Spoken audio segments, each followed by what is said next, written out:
आम आदमी पार्टी में शामिल हुए अवध ओझा क्या चुनाव में आजमाएंगे किस्मत। आईएएस को कोचिंग देने वाले मोटिवेशनल स्पीकर और मशहूर टीचर अवध ओझा आज आम आदमी पार्टी में शामिल हो गए। आम आदमी पार्टी संयोजक और पूर्व सीएम अरविंद केजरीवाल एवं दिल्ली के पूर्व डिप्टी सीएम मनीष सिसोदिया के साथ वह मुख्यालय पहुंचे, जिसके बाद आज वो दिल्ली में आम आदमी पार्टी में शामिल हुए। यही नहीं, वो दिल्ली में किसी सीट से चुनाव लड़ सकते हैं।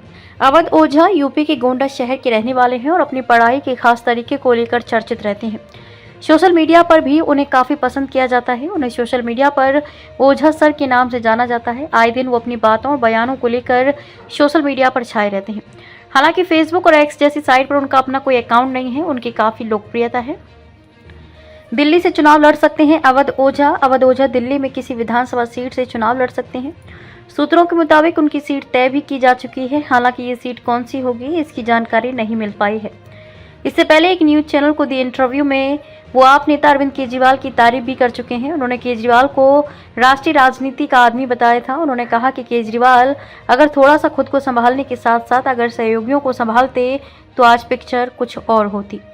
अवध ओझा की सियासत में काफ़ी दिलचस्पी देखी गई है। इससे पहले वो लोकसभा चुनाव लड़ना चाहते थे।